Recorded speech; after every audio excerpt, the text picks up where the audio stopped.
Hey, how you doing? This is John. Welcome to John's Long Box. Today we're looking at The Edge. This is issue number 1. This is by Comicsburg Comics, and this just came out. We'll check out the edition. I forget the exact date, but look at this cover.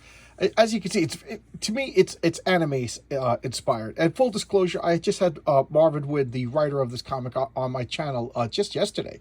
So I just wanted to be transparent about that. And a spoiler, I enjoyed the comic, so there you go. But then again, that's no big surprise. I tend to showcase comics that I enjoy. All right, so let's look at this. So the first thing I noticed when I looked at this comic is I was like, oh, it's kind of has an anime influence to it. And I asked why do I keep saying Jeff? I asked Marvin, and he was like, oh yes, definitely an anime influence. So all right, so I'm 1 for 1. Okay, so this here is the inside cover. Let's look at the credits. We got Marvin Wynn, and then we got the interiors is Mark Louis.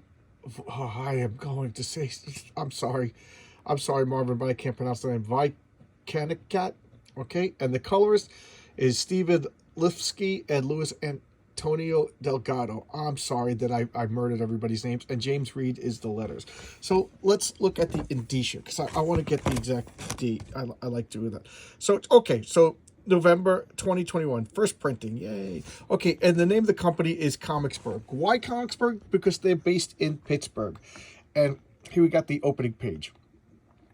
The first thing I really enjoyed about this comic was the way architecture and technology was drawn. I don't know. I really do enjoy that. The second thing I noticed about the comic is the colors. I think the colors can make or break a comic, and I think the colors really enhance the artwork.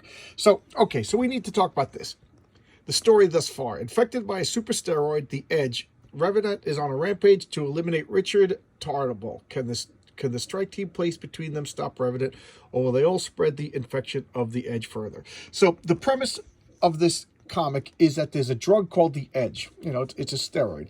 And when you take the Edge, you get superpowers. And then Marvin let me in on a little secret. Like when you take the Edge, it's almost like your body's going to break down and cause problems.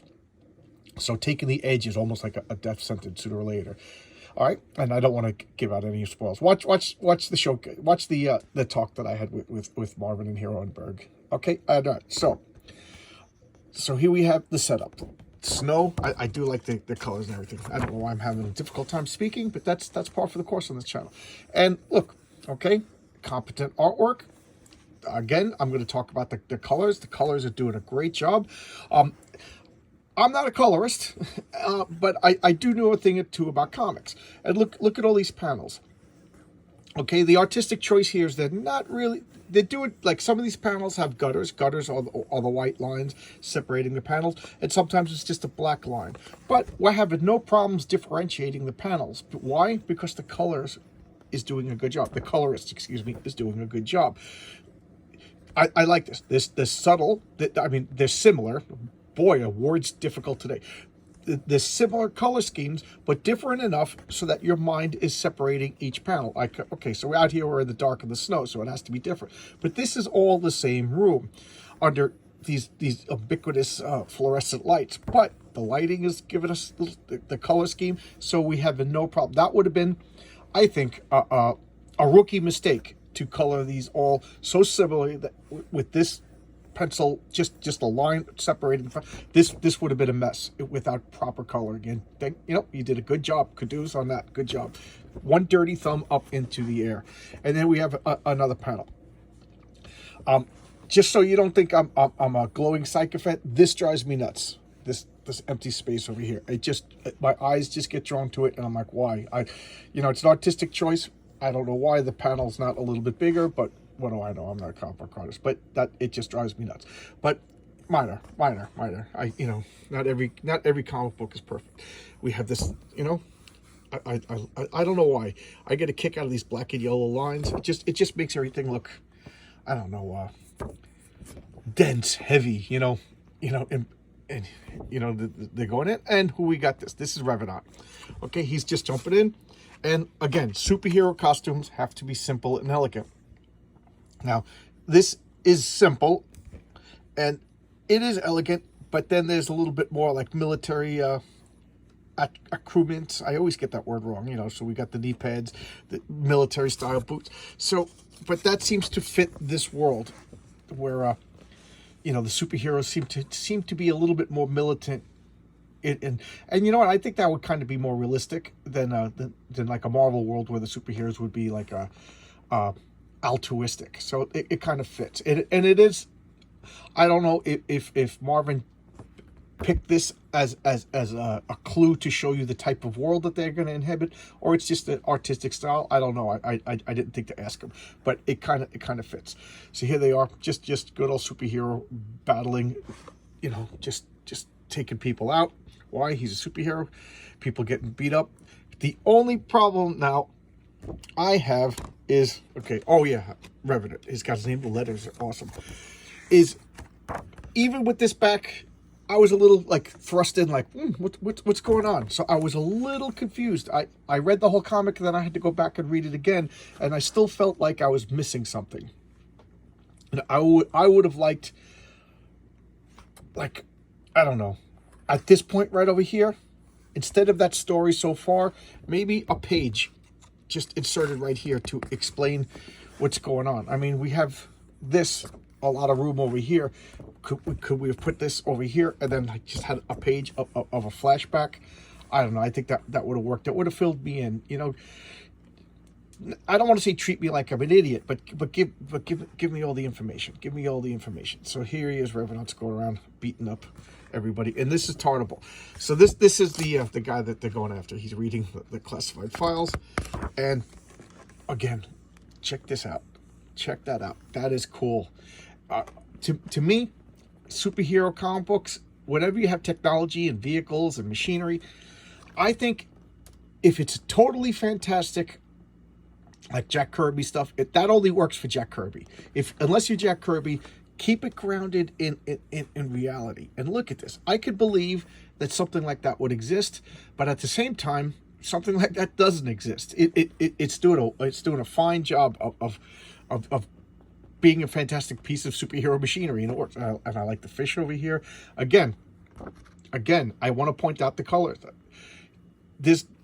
So we have like a giant splash page over here of the Under the Sea, and then we have these little, I don't know, floating panels that you call, and there's no gutters separating them. It's just a line. But I'm easily distinguishing the panels, and again, you have perfect comic book spacing and timing, but the colorist is doing a really good job of letting me know this is a different panel, this is a different panel, this is, you know, excellent color. And here's Tandra. So, you know, they're all meeting up, scheming at this undersea base, and here we have the second villain. I'm sorry, the second hero, Bolt. Okay, and again, the hooded guy, he's got like kind of military shoulder pads. And then this guy over here, do they have his name? But oh yeah, they have his name over here. This is Mystic. And so they're giving us like a time release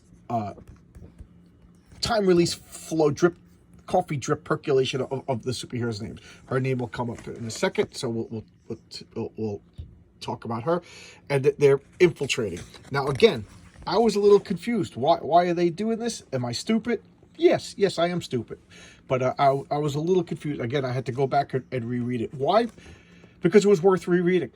Simple as that, you know? Simple as that. And especially after meeting Marvin and seeing what a stand-up guy he was, I you know, that, you know what?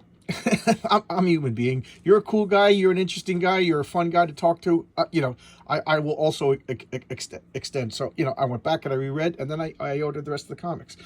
You know, so you'll see that in the back issue Bonanza one of these days. So she's I was like, what's going on over here? This is interesting. You know, she's got powers. Who's that guy? You know, again,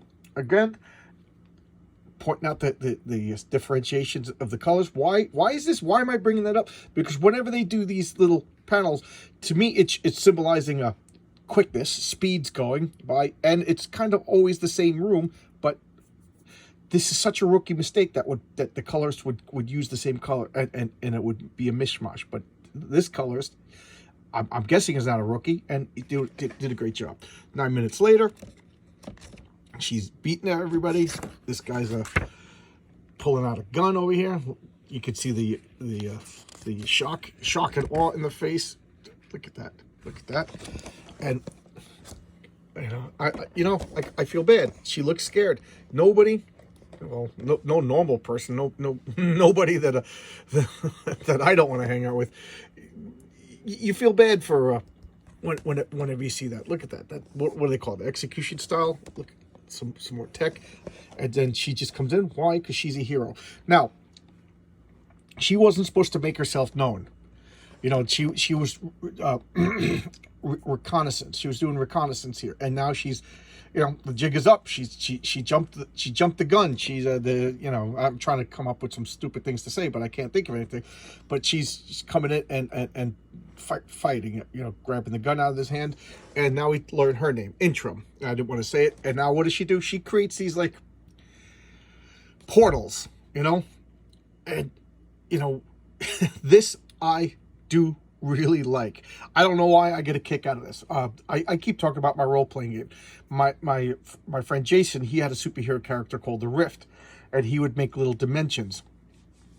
And then in one of the, so he would open up portals, rifts to another dimension, and then he met another guy. Oh, geez, I can't. But he was like a negative version of him. He had the same power, and that guy set up a little threw a punch in it, and then punched him in the back of the head, and that just set off a light bulb in Jason's head. And he got to be very creative with these little portals, and she's doing the same thing.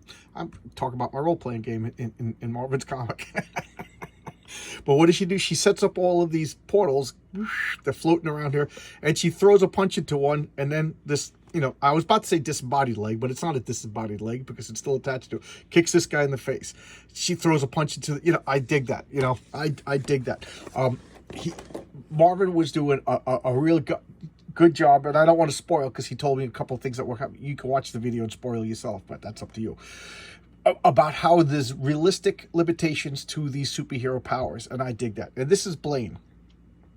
And Blaine is kind of like the main character right now. They're saving him for last. The dramatic gun-toting, high-tech laser gun fighting guy. And there's an action figure of Blaine coming out, so you can check that out. Like I said, I'll put a link to the Edge comics in the description. And Blaine's just blasted through, and you could kind of see the influence. Like, doesn't this kind of look like, Marvin will correct me if I'm wrong, but he kind of reminds me of like a Daredevil and a Nightwing mix, which is such a good mix to make. They're like a Reese's peanut butter cup. Get the chocolate out of my peanut butter, get my peanut butter out of my chocolate. Two great tastes that go great together. Daredevil and Nightwing. I want to read about that guy. And here we have Bolt and Mystic that are just they're hanging back because it was supposed to be like a stealth mission, and now Blaine being you wearing red. If you're a superhero and you're wearing red, you're an impulsive guy. Red is an impulsive color. So now she's going back to fighting, and here comes Mystic over here. And he told me that these swords, they have a history that goes back to the King Arthur times, because I can't say Arthurian. And so there's like a whole gigantic world going on here. Again, look at this ship. I really dig it. You see the motion in the wings. And, setting up the evil corporate bad guys, what you need a good evil corporate bad guys. And I'm not going to show any more pages because this is still new. So we'll show a little bit more action over here, but here comes Blaine, comes in. Look at this guy over here, and kaboom, explosions. And what does he do? This is why I wanted to show this page. He puts a force field around himself. Okay, so he's protecting himself from the kaboom over here. And now Marvin told me this, and I thought this was great. When he puts this force field in here, it's a force field. It keeps everything in, keeps everything out. So he doesn't have a lot of oxygen. So let's just say that there was a constant field of explosions. He would eventually run out of air. So at some point, he's going to have to make a choice. Do I drop my force field to catch a breath of air? I think that is just so cool. Oh, and I said I wasn't going to go any farther, and here I do. My policy is I don't want to give away. I didn't buy this comic book to give it away for you. I'm not a pirate website. You know, I have no problems giving away. I have no problems showcasing an entire comic book for, like, I don't know, I'm going to say like 5 years, okay? I'm making up a policy right now. But so this is still new. You could still go to the website and pick it and purchase this. You know, Marvin and Heroenberg is his buddy. I don't know Heroenberg's real name. I was just called him HB. I showcased 2 Heroenberg comics. These people, they love comics. They do live action episodes. You could go. I'll put Heroenberg's link in this description also, and they're doing what comic book fans should be doing. They're making product. They're making good product. They're making fun product. They're making movies. That, you know, they're hiring actresses and actors to put on fun costumes and beat the crap out of each other. You know what I mean? Like it. So I don't feel that I should give away their material. Oh, here we go. TheEdgeComic.com. You could also get this at comic book stores. The cover price for those of you is $4.99, $5. So you know what I mean? It's on par with a mainstream comic, and it's cheaper than most crowdfunded comics. And I do enjoy it. I put my money where my mouth is. Just about 20 minutes before making this video, I ordered up to, so I got 1, and then I ordered 2, 3, 4, and 5, and I think you could pre-order up to 12. So there you go. I enjoyed it. I thought it was fun, and I'm curious to see where this world goes. I want to see the next step. I love comic books, and these guys, they're putting their money where their mouth is. They're taking money out of their own pocket and making entertainment, live action entertainment. You know, what else do you want me to say? Cool guys. I just feel like support the independents, and after meeting them, if talking through webcams is meeting people, but after talking, I gotta say, you know, they're good. They're gentlemen. In my profession, in my work, I'm a construction worker. Like, this is a term that we always say, gentleman. That means top-notch guy. You know, it's like the best thing we could call somebody. If another tradesman calls you a gentleman, that means you're good. And that's what I think. Marvin is a gentleman, and I think Heroenberg is a gentleman. So there you go. That's today's video, and thanks a lot, everybody. And remember, I'll put the links in the description to this. Thanks a lot. Bye-bye.